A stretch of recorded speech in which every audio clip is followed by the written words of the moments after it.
Hello प्यारे बच्चों, कैसे हैं आप सब लोग। उम्मीद करता हूँ अच्छे होंगे और खूब मेहनत से अपनी तैयारी कर रहे होंगे। आज हम लोग पढ़ रहे थे कक्षा 10, जिसमें हमारा जो प्रश्न है, अब चलते हैं इसके आगे। जो हमारा प्रश्न है वो प्रश्न संख्या यहाँ से स्टार्ट है, प्रश्न संख्या 7। इसमें लिखा है, भूमि के एक बिंदु से 20 मीटर ऊंचे भवन के शिखर पर लगी एक संचार मीनार के तल और शिखर के उन्नयन कोण क्रमशः 45 डिग्री और 60 डिग्री हैं, तो मीनार की ऊंचाई ज्ञात कीजिए। काफ़ी अच्छा सवाल है, इसको थोड़ा समझ लेते हैं। क्या है हमारा प्रश्न?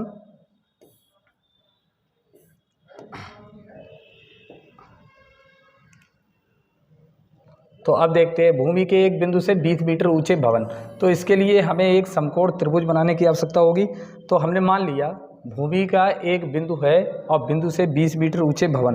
तो ये हमारे पास कोई बिंदु है और ये भवन की जो ऊंचाई है 20 मीटर ऊंचा है। यहाँ से मान लिया ये बिंदु ए है, ये बिंदु कितना। अब देखिए, ये 20 मीटर ऊंचाई पर जो तुम्हारी संचार मीनार लगी है, यहाँ से यहाँ तक जो ऊंचाई है, ये भवन की कितनी है? 20 मीटर। ये बिंदु है बी और इस पर एक हमारी लगी हुई है संचार मीनार। मान लीजिए ये संचार मीनार है आपकी, ये ठीक है, ये संचार मीनार हो गई आपकी ये। अब इस संचार मीनार के शिखर, इस संचार मीनार के तल और शिखर, ये तल और शिखर के उन्नयन कोण जो है वो 45 और 60 है। ये बोला जाएगा संचार मीनार का तल और ये बोला जाएगा शिखर। तो तल कितना कोण बना रहा है? 45, और शिखर जो है ये कितना कोण बना रहा है? शिखर का जो उन्नयन कोण है वो कितना है? 60। तो हमसे क्या पूछा है? मीनार की ऊंचाई ज्ञात कीजिए। ये मीनार की ऊंचाई जो है वो बी और सी है, ये हमें निकालनी है, ठीक है। तो हमें इसी संचार मीनार की ऊंचाई निकालनी है BC। अब जरा देखिए, तो मान लिया हमने, माना जो हमारे पास मीनार है, संचार मीनार आपकी जो है, यानी कि मीनार की जो ऊंचाई है वो हमारे पास कितनी है? मीनार की ऊंचाई या संचार मीनार की जो ऊंचाई है वो कितनी है? वो है BC। BC बराबर कितनी है? ये हमने मान लिया H मीटर। यहाँ से यहाँ तक जो आपकी संचार मीनार की ऊंचाई है वो BC कितनी है? ये है आपकी H मीटर, ठीक है। तो ये H मीटर है। तो यहाँ पे दो त्रिभुज बने हैं, ये इसको नाम दे देते हैं D। एक त्रिभुज आपका रहने वाला है ABD, यानी कि त्रिभुज ABD में, अगर ABD में बात करें तो अब आपके पास ये कोण है 45, ठीक है। ये 45 है, 45 के सामने लंब हमें पता है, आधार हमें नहीं पता है। आधार हमने अपने कितना मान लिया? x। आधार हमने कितना मान लिया? x। तो यहाँ पे देखें तो ये tan 45 बराबर हमारे पास क्या फार्मूला हो जाएगा? लंब बटे आधार। आधार कितना? x। tan 45 का मान होता है 1, बराबर हो गया 20 बटे x। तो x बराबर हमारे पास कितना आ गया? 20 डिग्री, 20 मीटर जो भी आपके पास है, यानी कि 20 मीटर हमारे पास जो है ये x का मान आ गया। लेकिन हमें तो h का मान चाहिए, तो उसके लिए अब हम इस त्रिभुज में लेके चलते हैं। त्रिभुज ACD में, त्रिभुज ACD की बात करें तो ACD में हमारे पास क्या आने वाला है? ये आने वाला है tan में 60 डिग्री। tan 60 बराबर क्या होगा? लंब बटे आधार। लंब कितना है? लंब यहाँ से लेके यहाँ तक, A से लेके C तक कितना हो जाएगा? H + 20। तो ये हो जाएगा H + 20 और बटे में कितना हो जाएगा? x। अब tan 60 का मान हमें पता होना चाहिए। tan 60 का जो मान होता है वो होता है √3। tan 60 का मान कितना होता है? √3 बराबर H + 20 और बटे में हमारे पास कितना मान है?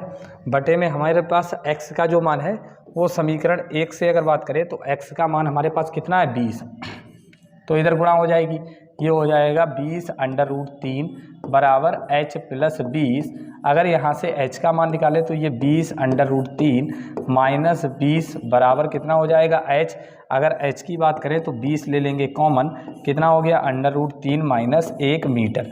तो अब आपको समझ में आ गया होगा कि हमारे पास जो संचार मीनार है उसकी जो ऊंचाई है h बराबर कितना आ गया? 20 √3 माइनस 1 मीटर, ठीक है। ये हमारा हो गया प्रश्न संख्या 7 का हल। स्क्रीनशॉट ले लीजिए, फिर इसके आगे बढ़ते हैं।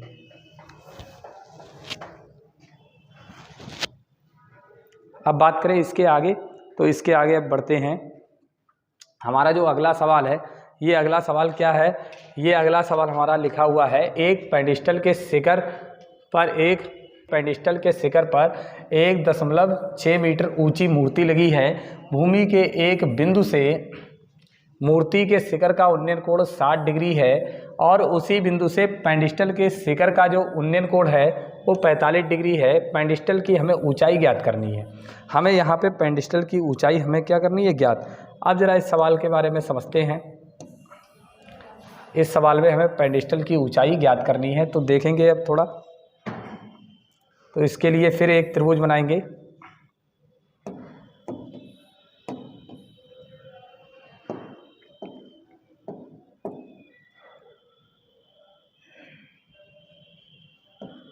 अब देखते हैं, ये हमने मान लिया ये हमारे पास एक समकोण त्रिभुज है, इसका नाम दे दिया ए बी और सी। ठीक है, ये हमने इसका नाम दिया ए बी और सी। अब इसमें लिखा है एक पेडिस्टल के शिखर पर एक पेडिस्टल कहते हैं स्टैंड के लिए, जिस पे मूर्ति रखी हुई है, ये स्टैंड हो गया आपका पेडिस्टल। ठीक है, इसके शिखर पर 1.6 मीटर ऊंची मूर्ति लगी है। यानी कि आप अगर बात करें तो इसके ऊपर एक मूर्ति लगी हुई है जिसकी जो लंबाई है वो 1.6 मीटर है। यानी कि ये जो लंबाई है वो 1.6 मीटर की लंबाई है और यहाँ पे जो बिंदु है इसको हमने नाम दे दिया डी। ठीक है, 1.6 मीटर जो है मूर्ति लगी हुई है।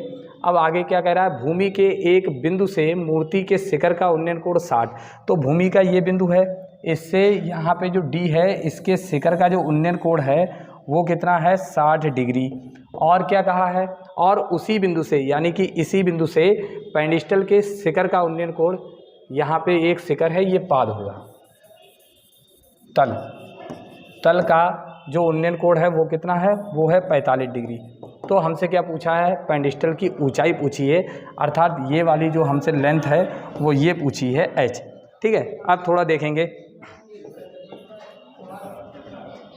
अब देखते हैं इसको थोड़ा ध्यान से। यानी कि ये हमारे पास हमने मान लिया, माना पेडिस्टल की जो ऊंचाई है, पेडिस्टल की ऊंचाई वो हमारे पास कितनी है, पेडिस्टल की ऊंचाई AC बराबर हमारे पास है h मीटर। ठीक है, AC बराबर हो गया h मीटर और हमारे पास जो CD है, मूर्ति की ऊंचाई है वो है 1.6 मीटर। अब हमारे पास क्या है, यहाँ पे दो त्रिभुज हैं आपके पास। एक हमारे पास है ये त्रिभुज AB और C। एक बार लेंगे त्रिभुज ABC में, त्रिभुज ABC में ये हमारे पास हो जाएगा tan 45 बराबर हो जाएगा लंब बटे आधार। आधार हमारे पास हो गया 1, यानी कि 45 का मान हो गया 1 बराबर h बटे x। यानी कि h बराबर हमारे पास कितना हो गया, x। ये h बराबर हमारे पास हो गया x। अब अगर बात करें, अब हमारे पास जो दूसरा त्रिभुज है वो दूसरा त्रिभुज आपका क्या हो जाएगा, AB और D। यानी कि त्रिभुज AB और D में अगर बात करें तो ये हमारे पास हो जाएगा, ये हो जाएगा tan 60 बराबर हो जाएगा लंब बटे आधार। यानी कि लंब हमारे पास यहाँ से लेके यहाँ तक हो जाएगा, ये हो जाएगा 1.6 प्लस h और बटे में हमारे पास जो आने वाला है वो है x। और tan 60 का मान कितना होता है, √3 बराबर 1.6 प्लस h का मान हमारे पास हमें निकालना है और x का जो मान है हमारे पास वो कितना है, x बराबर h हम रख सकते हैं ये समीकरण 1 से, तो इसकी जगह पे हो जाएगा h। अब अगर इधर गुणा करें तो √3h बराबर आ गया 1.6 प्लस h। अब यहाँ से h को एक तरफ ले जाएं तो ये हो गया √3h माइनस h बराबर 1.6। यहाँ से h कॉमन ले लेंगे, √3 माइनस 1 बराबर 1.6। अब यहाँ से अगर h का मान देखें तो ये हो गया 1.6 बटे √3 माइनस 1। यही हमारा आंसर हो जाएगा।